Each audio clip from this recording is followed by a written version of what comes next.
The porcelain cup shattered against the floor, spraying steaming jasmine tea across Maya's worn sneakers, but she didn't flinch. Above her stood Tiffany, dripping in Chanel and condescension, her designer heel grinding a jagged shard into the hardwood. Maya's hand hovered over the mess, her knuckles white, while the surrounding diners at the five-star Seoul bistro went silent, their eyes glued to the scene. Tiffany leaned down, her perfume cloying like rot, and hissed into Maya's ear so only she could hear, "People like you don't breathe the same air as me, you just filter it." Before Maya could respond, the heavy oak doors of the restaurant creaked open, and the temperature in the room seemed to plummet 10 degrees. A man in a charcoal suit, followed by 4 shadows in identical black, stepped into the light, his eyes scanning the room with the predatory stillness of a wolf. Maya looked down at the tea soaking into her laces, her mind racing back through the 3 months she had spent scrubbing floors and dodging insults in this city. She was a ghost here, a girl with no past and a forged ID hiding in plain sight. She had learned to be invisible, to take the hits, and to never look anyone in the eye. But as the man in the charcoal suit, Renato, locked eyes with her, the mask of the submissive waitress began to crack. This was the moment the silence ended. Every drop of tea on her shoes felt like a countdown to a war she had tried to outrun across 2 continents. Renato's boots clicked against the floor, a rhythmic, metallic sound that echoed like a hammer against an anvil. He didn't look at the manager scurrying toward him or the wealthy socialites holding their breath. His gaze was a laser focused on the girl on her knees. Maya slowly stood, her spine straightening inch by inch, discarding the slouch of a servant. She didn't wipe the tea from her face. Tiffany, sensing the shift in the room's gravity, puffed out her chest, smoothing her silk skirt. "Finally, someone important," Tiffany chirped, stepping toward Renato with a practiced, shallow smile. "This girl is a disaster. She should be thrown out into the alley where she belongs." Renato didn't stop. He walked past Tiffany as if she were a piece of discarded furniture, stopping only when he was inches from Maya. He reached out, his gloved hand tilting Maya's chin upward. The scars on his knuckles were visible even through the leather. "You're late for dinner, little bird," he said, his voice a low, vibrating rasp that carried to the furthest table. Maya's breath hitched, but she didn't pull away. The bistro manager finally reached them, his brow slick with sweat. "Sir, I am so sorry for the disturbance. We are terminating her employment immediately. She won't bother your table." Renato turned his head just enough to look at the manager, his eyes devoid of light. "Table? I didn't come here to eat. I came to collect what belongs to me." He looked back at Maya. "And I don't like it when my things are stained." Tiffany's face drained of color, her mouth hanging open like a landed fish. "Belongs to her? She's a waitress. She's nobody." One of Renato's men stepped forward, a mountain of a man with a jagged line running from his ear to his jaw. He didn't speak, he simply placed a heavy hand on Tiffany's shoulder, his grip tightening until she winced. The entire restaurant felt pressurized like a lung about to burst. Renato leaned closer to Maya, his thumb tracing the line of her jaw. "The car is running. We have things to discuss regarding your disappearance." Maya's fingers twitched toward the hidden pocket in her apron where a small, serrated blade was tucked away. "I told you I was done, Renato." He smiled, then a cold, sharp movement of his lips. "You don't get to be done until the debt is paid in full." He turned to the manager, his voice dropping to a whisper that sounded like a death sentence. "Close the restaurant. Now. And leave the girl in the Chanel." The manager didn't hesitate. He began ushering the confused, terrified guests toward the exit, his hands shaking so violently he dropped his keys twice. Within 3 minutes, the bistro was an island of silence in the middle of a screaming city. Tiffany stood frozen, her eyes darting between the armed men and Maya, who was now standing with a terrifying, professional stillness. Renato pulled out a chair, the wood scraping harshly against the floor, and sat. "Now," he said, gesturing to the shattered porcelain at Maya's feet. "Let's talk about respect." Renato's eyes flickered to the mountain of a man holding Tiffany. "Bring her here." Tiffany was shoved forward, her heels clicking unsteadily on the tea-slicked floor. She looked at Maya, her bravado replaced by a frantic, darting panic. "I didn't know," she stammered, her voice an octave higher. "I swear I thought she was just a waitress." Maya didn't look at her, she kept her eyes on Renato, her mind calculating the distance to the back exit. "She's not just a waitress, Tiffany," Renato said, leaning back and crossing one leg over the other. "She's the daughter of the man who ran the Mediterranean. She's also the woman who stole €4 million from my private accounts before vanishing into the night." The revelation hung in the air like smoke. Tiffany's knees buckled and she collapsed onto the floor, right into the puddle of jasmine tea she had created. Maya's hand finally went to her apron, her fingers closing around the cold steel of the blade. The money is gone, Renato. Used to buy my way out of your world. Renato chuckled, a dry, rasping sound. Money can be replaced. Loyalty cannot. He looked at Tiffany, then back at Maya. You've spent months being treated like dirt by people like this. Doesn't it make your blood boil? Doesn't a part of you want to see her crawl through the glass she broke? If you believe that Maya deserves to walk away from this life without looking back, hit the like button so her story reaches those who understand the weight of a secret. Maya's gaze shifted to Tiffany, who was now sobbing silently, her forehead touching the floor. She's nothing to me, Maya said, her voice flat and cold. She's just a symptom of a world I've outgrown.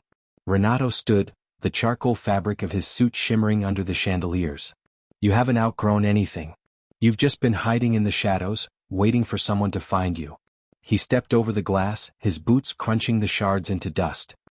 He stopped in front of Tiffany and nudged her with the toe of his boot. Pick it up. Tiffany looked up, her mascara running in dark streaks down her cheeks. What? Renato's expression didn't change. The glass. Every piece. With your bare hands. Tiffany's breath hitched in a sob as she reached for the first shard. The jagged edge sliced into her palm immediately, a thin line of red blooming against her skin. She didn't stop. The silent, looming presence of Renato's men made sure of that. Maya watched, her pulse steady, her mind already 3 steps ahead. Let her go, Renato. This isn't about her.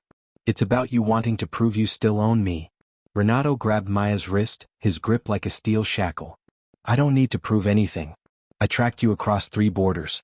I watched you work this dead-end job for weeks just to see how long it would take for the fire in your eyes to die. It didn't. He pulled her closer, the scent of expensive leather and gunpowder radiating off him. We're going to the docks. My father wants to see you. Maya flinched at the mention of his father, the man who had ordered her own father's execution. I'll die before I get on that boat.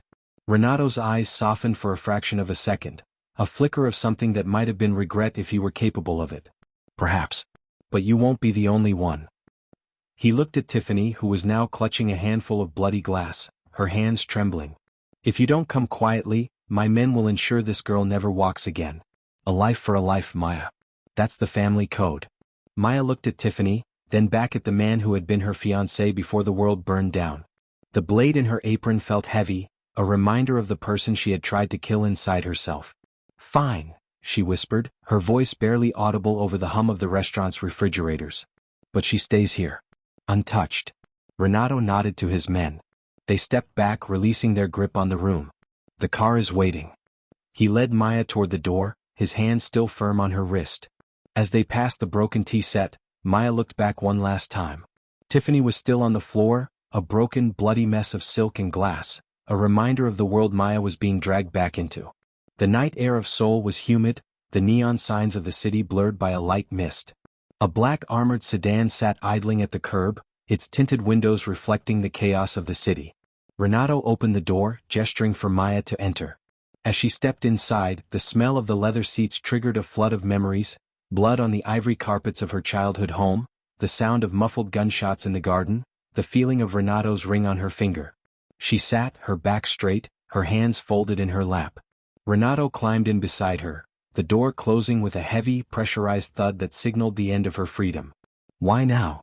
Maya asked, staring out at the blurred lights of the Han River. You could have taken me weeks ago. Renato didn't look at her. He was checking his watch, his movements precise. I needed to know if you would break. If you had become a servant in your heart. He turned to her, his face illuminated by the passing streetlights.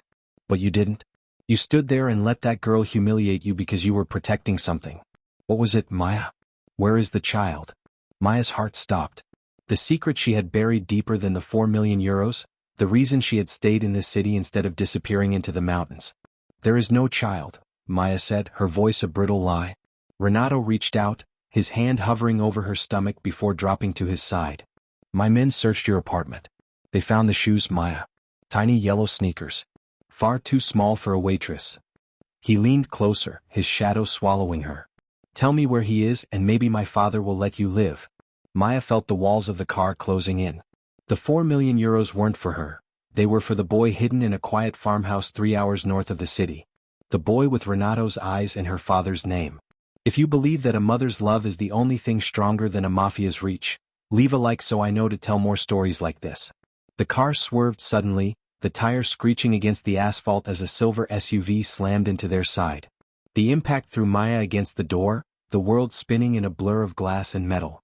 Gunshots erupted from outside, the rhythmic thud-thud-thud of a suppressed rifle chewing through the sedan's armored plating. Renato was already moving, his gun drawn, his body shielding Maya's. "Stay down," he roared over the chaos. The car skidded to a halt, the scent of burning rubber and gasoline filling the cabin. Maya kicked the door open, her blade finally in her hand. This wasn't Renato's father. This was someone else. Through the shattered window, Maya saw a team of men in gray tactical gear moving with military precision. They weren't mafia, they were professionals. "Renato, move!" Maya screamed as a flashbang detonated near the front tire. The world turned into a white, screaming void. She felt hands grabbing her, pulling her from the wreckage. She swung her blade blindly, feeling it sink into something soft, heard a grunt of pain. But there were too many of them. A heavy boot connected with her ribs, sending her spiraling into the darkness. The last thing she heard was Renato's voice, screaming her name through the smoke. Maya woke up in a room that smelled of salt and rust. Her hands were zip-tied behind her back, the plastic biting into her wrists. She was sitting on a cold metal chair in the center of a darkened warehouse. The only light came from a single bulb swinging overhead, casting long rhythmic shadows across the floor. Finally, a voice said from the darkness. A man stepped into the light, not Renato, not his father, but a man Maya recognized from the bistro. The manager, who had been so terrified. But he wasn't shaking now. He was holding a high-end tablet, scrolling through photos of the farmhouse in the north. "You're a very expensive woman to find, Maya," the manager said, his voice stripped of its submissive tone. "The Mediterranean syndicate wants their money back. Renato wants his legacy. But I just want the location of the encrypted drive your father gave you." Maya spat a mouthful of blood onto his polished shoes. "You'll be waiting a long time." The man smiled, tapping the tablet. A live feed appeared on the screen, a grainy night vision shot of a small boy sleeping in a wooden crib. Maya's heart withered in her chest. "Leo," she whispered, her voice breaking for the first time. "He looks just like his father," the man mused. "It would be a shame if the house caught fire while he was sleeping. Tell me the code, Maya. 1 minute for the boy's life." Maya looked at the screen, her mind racing. The drive didn't contain money, it contained the names of every double agent in the European Union, the leverage her father had used to keep them all alive. If she gave it up, the world would burn. If she didn't, her world would burn. 10 seconds, the man said, his finger hovering over a red icon on the screen. The warehouse door exploded in a shower of sparks and steel. Renato didn't come in with a team, he came in like a force of nature, a shotgun in one hand and a combat knife in the other. He didn't shout. He moved through the room with a terrifying efficiency, silencing the guards before they could even raise their weapons. The manager scrambled back, reaching for a gun on the table, but Renato was faster. A single shot echoed through the warehouse and the manager collapsed, the tablet shattering against the floor. Renato was at Maya's side in seconds, his hands steady as he sliced through her restraints. "Is he safe?" Maya gasped, grabbing Renato's lapels. Renato looked at the shattered tablet on the floor. "My men are at the farmhouse. He's safe, Maya. He's with us now." Maya slumped against him, the adrenaline leaving her body in a sudden, cold wave. Renato held her, his chin resting on the top of her head. "I didn't know," he whispered. "I swear to you I didn't know about the boy." Maya looked up at him, her eyes searching his. "What happens now, Renato? Your father won't let us walk away." Renato looked toward the door, where the first light of dawn was beginning to bleed into the sky. "My father is dead, Maya. I took care of that while you were sleeping." He stood, pulling her up with him. "The syndicate is in chaos. We have the drive. We have the boy." He led her out of the warehouse, the cool air of the docks hitting their faces. A boat was waiting at the end of the pier, its engine humming a low, steady promise. "Where are we going?" Maya asked. Renato didn't look back at the city. "Somewhere where nobody knows our names. Somewhere we can breathe the same air as everyone else." Subscribe if you want to hear more stories about people who risked everything for the truth. As the boat pulled away from the pier, Maya watched the skyline of Seoul vanish into the mist. She thought about Tiffany, the bistro, and the life of a servant she had left behind. She thought about the yellow sneakers in the farmhouse and the boy who was now sleeping in the cabin below. She looked at Renato, who was standing at the railing, his charcoal suit ruined, his hands stained with the blood of the men who had tried to take everything from them. He wasn't her captor anymore. He was her accomplice. The sun broke over the horizon, painting the sea in shades of gold and crimson. Maya walked over to Renato and leaned her head against his shoulder. For the first time in years, the tension in her spine dissolved. The debt was paid. The secrets were buried. As the boat accelerated into the open ocean, Maya realized that the fire in her eyes hadn't died. It had just been waiting for the right moment to burn the old world down and light the way for a new one. She reached into her pocket and pulled out the small, serrated blade she had carried for months. She looked at it for a moment, then tossed it into the deep blue water. She didn't need it anymore. She had something better. She had a future. And as the shore disappeared completely, Maya took a long, deep breath of the salt air, finally understanding that freedom wasn't a place you found, it was a life you fought for. The Mediterranean might still be full of monsters, but for the first time she wasn't one of them. She turned and headed toward the cabin, the sound of her son's laughter drifting up through the hatch. Renato followed her, his shadow no longer looming but walking beside her. The world was vast, cold, and dangerous, but as the door closed behind them, the only thing that mattered was the warmth of the small room and the promise of the miles of open water ahead. They were no longer ghosts. They were finally, undeniably, alive. The cabin was small, smelling of brine and old wood, but to Maya, it felt like the only fortress left in a world made of glass. Leo's small chest rose and fell in the rhythmic slumber of the innocent, his tiny hand curled around the ear of a frayed plush rabbit. She sat on the edge of the bunk, her fingers trembling as she brushed a stray curl from his forehead. Every mile the boat put between them and the Seoul coastline was a victory, but the weight of the encrypted drive in her pocket felt like a ticking bomb. Renato stood in the doorway, his silhouette blocking the dim light from the passageway. He didn't speak, he didn't have to. The way his hand rested on the doorframe, knuckles still bruised and raw, told her that the piece was a fragile veneer. "The drive, Maya," Renato said, his voice barely a whisper. "We can't just carry it. As long as it exists, there's a trail. My father's associates in the Mediterranean have eyes in every port from here to Marseille." Maya looked up, the yellow glow of the cabin lamp casting deep hollows under her eyes. "This drive is the only thing keeping Leo alive. It's our leverage. If we destroy it, we're just two more ghosts for them to hunt." Renato stepped into the room, the floorboards groaning under his weight. He knelt beside her, his presence overwhelming the small space. "And if we keep it, we're a target for every intelligence agency on the planet. You saw the manager. That wasn't just mafia work. That was professional." He was right. The tactical precision of the warehouse raid hadn't been the work of street thugs. It was the work of someone who wanted the names on that drive to remain hidden, or to use them to topple governments. Maya reached into her pocket and pulled out the small, sleek black device. It looked so insignificant, yet it held the power to incinerate the lives of thousands. "There's a contact in Singapore," she said, her voice hardening. "A data broker who used to work for my father. He can ghost us. Truly ghost us. New identities that can't be traced by biometric scans." The engine's hum suddenly changed, a jagged, sputtering vibration that vibrated through the hull. Renato was on his feet in a second, his hand going to the holster at his small of back. From the deck above, a heavy thud echoed, followed by the sound of something metallic sliding across the fiberglass. Maya scooped Leo into her arms, the boy let out a soft whimper but remained asleep. "Stay here," Renato commanded, his eyes fixed on the hatch. He moved with the predatory grace of a man who had spent his life expecting an ambush. He climbed the ladder, disappearing into the mist-heavy air of the pre-dawn sea. Maya waited in the dark, her heart hammering against her ribs. Minutes stretched like hours. The boat drifted, the engine finally dying with a pathetic wheeze. Then a voice drifted down, not Renato's. It was cold, clipped, and spoke with an unmistakable British accent. "The drive, Mrs. Moretti. Hand it up and the boy gets to see the sunrise. If I have to come down there, the cabin becomes a coffin."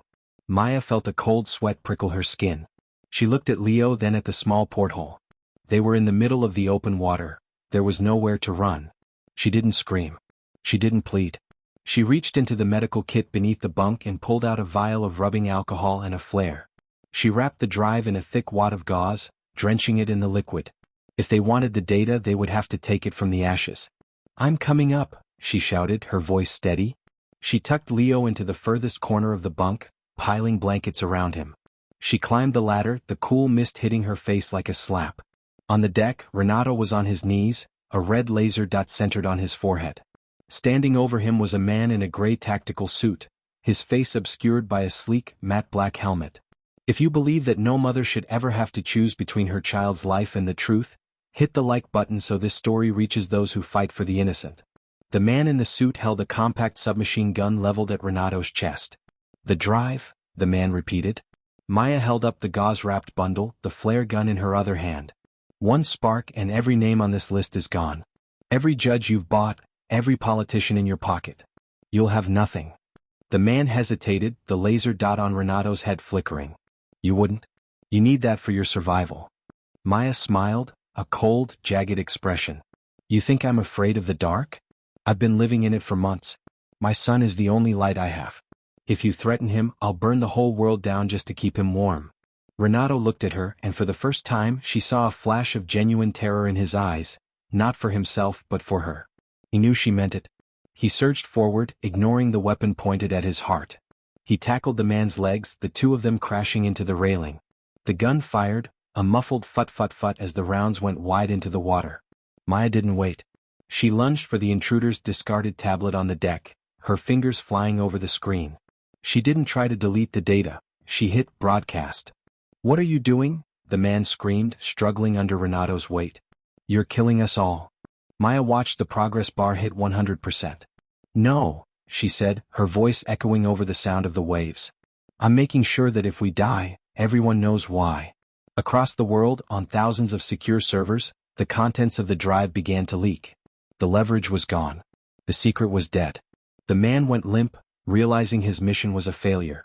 Renato stood up, breathing hard, his face bloodied. He looked at the horizon, where the silhouettes of two more boats were beginning to appear through the fog.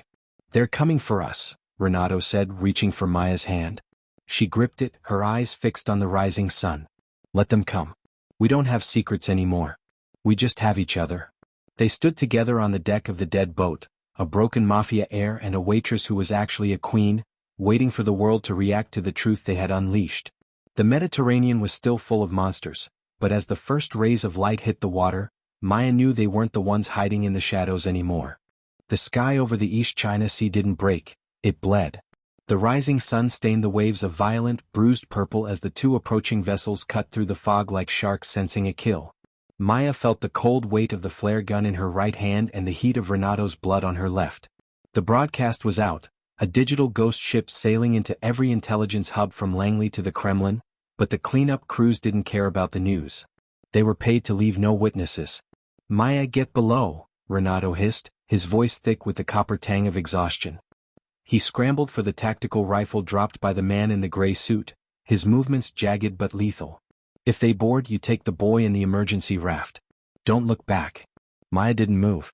She stared at the horizon, her eyes tracking the spray of the lead interceptor. The emergency raft is a target, Renato. We stay on the boat. We make this a fortress. The first interceptor didn't slow down. It slammed into their hull with a bone-jarring crunch of fiberglass and steel. A grappling hook shrieked through the air, biting deep into the mahogany railing. Maya didn't wait for the first boots to hit the deck. She aimed the flare gun at the interceptor's open fuel canisters stacked near the stern. The trigger pull was heavy, a mechanical snap that released a streak of magnesium white. The explosion was a physical wall of heat, throwing the first two boarders back into the churning wake. Renato. Starboard. Maya screamed as the second boat pulled alongside. She wasn't a waitress anymore, she was the daughter of a man who had built empires on blood and data, and the instincts she had tried to drown in jasmine tea were screaming for survival. Renato leaned over the railing, the rifle spitting lead in rhythmic bursts. He wasn't aiming for the men, he was aiming for the engines. The smell of ozone and salt water filled the air, a choking cocktail that burned the lungs. A man in a black tactical mask vaulted the railing, his boots thudding onto the deck inches from Maya. He swung a heavy baton, the whistle of the air a warning she barely heard over the roar of the fire. She ducked, the momentum of her move carrying her into his chest. She didn't use the blade, she used the flare gun's heavy metal barrel, slamming it into his throat with a sickening thud. He collapsed, gasping for air that wouldn't come. Maya stood over him, her chest heaving, her eyes locking onto Renato's. For a heartbeat, the chaos of the sea vanished. They were two predators in the middle of a dying world, bonded by the blood on their hands. If you believe that the strongest bond isn't blood or money, but the choice to fight for the people you love, hit the like button so this story finds the brave. Leo. Maya gasped as a stray round shattered the cabin skylight. She dove down the hatch, her knees hitting the floorboards with a painful crack. The boy was awake now, his large, dark eyes reflecting the flickering orange light of the fires on deck. He didn't cry. He reached out his small hand, his fingers brushing the soot on her cheek. "Mama," he whispered. Maya scooped him up, wrapping him in the Kevlar vest she had stripped from the fallen manager. "Hide in the locker, Leo. Be as quiet as a mouse. If anyone but Mama or Papa opens this door, you don't make a sound." She shoved him into the heavy steel storage locker, clicking the latch just as a shadow fell over the hatchway. It wasn't Renato. The man descending the ladder was older, his face a roadmap of scars, wearing the insignia of the Mediterranean Syndicate's elite eraser unit. He didn't carry a gun. He carried a garrote wire, the thin silver line glinting in the firelight. "The drive is gone, Maya," the man said, his voice a dry rasp. "But the boy is a legacy. And legacies are messy." Maya backed away, her hands searching the galley counter behind her. Her fingers closed around the heavy cast-iron skillet she had used to cook Leo's breakfast just hours ago. It was a pathetic weapon against a professional killer, but it was all she had. The man lunged, the wire whistling as it sought her throat. She swung the iron with everything she had, the impact vibrating up her arm and into her teeth. The skillet caught him in the temple, but he didn't go down. He grabbed her wrist, his strength like a vice, and twisted. The garrote tightened around Maya's neck, the world beginning to dim at the edges. She clawed at his face, her fingernails drawing deep red furrows, but the pressure was absolute. "For the syndicate," the man whispered. Suddenly, a heavy thud sounded from above, followed by a spray of red through the hatch. Renato's body crashed down the ladder, his hand still locked around the hilt of a knife embedded in a second attacker's chest. He didn't look at the man he had killed, he looked at Maya. With a guttural roar, Renato threw himself at the man with the wire, the two of them slamming into the bulkhead. The pressure on Maya's throat vanished. She slumped to the floor, gasping for air, her vision clearing just in time to see Renato drive his thumb into the eraser's eye socket. It was primal, ugly, and effective. The man screamed, the wire dropping as he clutched his face. Renato didn't stop. He grabbed the skillet Maya had dropped and brought it down with a final, terminal force. The silence that followed was heavy, broken only by the crackle of the fire on the deck above and the distant, fading sound of a helicopter. "Is he?" Renato gasped, his shirt soaked in red that wasn't his. Maya crawled to the locker, her fingers fumbling with the latch. "Leo." The boy tumbled out into her arms, shaking but alive. Renato leaned against the bulkhead, his eyes closing for a second as he let out a jagged breath. "The boats are gone, Maya. They saw the leak. They know there's no point in killing us now. The world knows everything. If you think this family has earned a second chance at a life in the light, subscribe so I can tell you where they landed." They climbed back onto the deck. The mist was clearing, revealing a sea that was suddenly calm. The two interceptors were husks of smoke on the horizon. Maya looked at the laptop on the deck. The screen was black, the battery drained, but the upload was confirmed. The Mediterranean was no longer a secret empire. It was a target list for every law enforcement agency on Earth. She looked at Renato, his face bruised and bloody, his eyes reflecting the vastness of the open water. "Where do we go?" she asked, clutching Leo to her chest. Renato looked toward the north, toward a coastline they had never seen. "Somewhere where the tea is just tea," he said, a small weary smile breaking through the grime on his face. "And where waitresses are just people." He reached out and took the helm, the engine coughing once before roaring back to life. As the boat turned toward the unknown, Maya watched the sun finally rise, the light no longer looking like blood, but like gold. The village of Porto Ercole didn't care about the fall of the Mediterranean Syndicate. Here the only currency was the morning catch and the steady rhythm of the tide. Maya stood on the salt-bleached porch of a small white cottage, her hands no longer trembling as she hung a set of small yellow sneakers on the line to dry. 6 months had passed since the sea had turned to fire, and the calluses on her palms from hauling fishing nets were thicker than the ones she'd earned scrubbing floors in Seoul. She looked toward the pier where Renato, now known only as Luca, was unloading crates of silver-scaled sea bass. He looked younger in the sunlight, the charcoal suits replaced by faded denim and the perpetual shadow in his eyes replaced by a quiet, watchful peace. but the piece of Porto Ercole was a thin veil. As Maya turned to go inside, she noticed a man sitting at the lone cafe table at the end of the dirt road. He was wearing a linen suit that cost more than the village's entire fleet, and he was reading a newspaper with a headline about the global manhunt for the remnants of the Moretti family. He didn't look up, but he slid a small, silver coin across the table, a coin embossed with the double-headed eagle of Maya's father's inner circle. Her breath hitched. The ghost of the syndicate had found them. "Leo, stay in the kitchen with the radio on," Maya whispered, her voice a sharp blade. She walked toward the man, her gait no longer that of a waitress, but of a queen returning to a ruined throne. She stopped 3 feet from the table. The man looked up. It was Julian, her father's former consigliere, the man who had taught her how to hide a knife in a silk garter. "You look well, Maya," he said, his voice like dry parchment. "The sea air suits you. Better than the jasmine tea." Maya didn't sit. "The drive was leaked, Julian. The syndicate is a carcass. Why are you here?" Julian smiled, a thin, mirthless movement. "A carcass still has bones, and bones have value. The leak destroyed the infrastructure, but it didn't destroy the offshore accounts. There are 300 million euros sitting in a vault in Zurich that require a biometric scan. A scan of a Moretti." He looked at her neck, where the faint scar from the garrote was still visible. "Renato thinks he saved you. But he only made you the most valuable woman on earth." Renato appeared at the edge of the porch, a filleting knife glinting in his hand. He didn't shout. He simply stepped into the man's line of sight, his body a coiled spring of lethal intent. "He leaves now or he stays forever under the pier," Renato said. Julian didn't flinch. He reached into his pocket and pulled out a photograph. It wasn't of Maya or Renato. It was a surveillance shot of the cottage from an hour ago, taken from the hillside.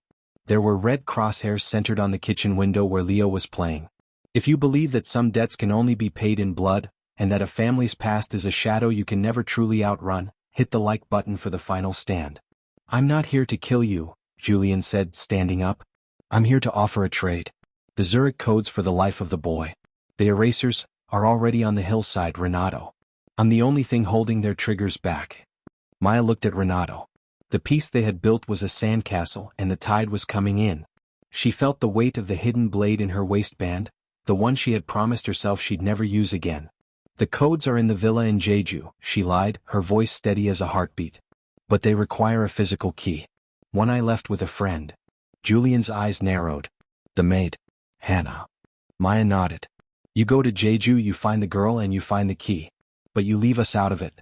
If I see a single shadow on that hill after today, I'll trigger the dead man switch I installed in the leak. The remaining accounts won't just be frozen, they'll be donated to the International Criminal Court." Julian stared at her, calculating the risk. He knew the Moretti bloodline didn't bluff. He snapped his fingers, a sharp sound that echoed off the stone walls. On the hillside, a glint of glass vanished. The hunters were retreating. "You have 1 week," Julian said, stepping into a waiting black car. "After that, the crosshairs return." As the car disappeared into the dust, Renato dropped the knife, his hands shaking for the first time in months. "We have to run again," he whispered. Maya looked at the sun setting over the water, then at the house where her son was safe. She reached out and took Renato's hand, her grip like iron. "No. We don't run. We go to Jeju. We find Hannah. And we finish this where it started." The cycle was starting again, but this time the rules were different. They weren't hiding, they were hunting. Maya looked back at the cottage, a single tear tracing a path through the salt on her cheek. She was no longer a waitress, no longer a victim, and no longer a ghost. She was a mother with a war to win. "Pack the bags, Renato," she said, her eyes turning as cold as the deep ocean. "We're going home." If you want to see the ultimate showdown in the East Wing of the Kong estate, subscribe so you don't miss the final chapter of the Moretti legacy. The boat was waiting in the harbor, the same one that had carried them through the fire. As they stepped onto the deck, Leo clutched his mother's hand, sensing the change in the air. Maya looked at the horizon, toward the lights of the city she had fled. The secret was out, the world was watching, and the Mediterranean was calling its children back for one last, bloody reunion. The sneakers on the line were left behind, dancing in the wind, a small yellow reminder of the peace they had almost held. The hunt was on.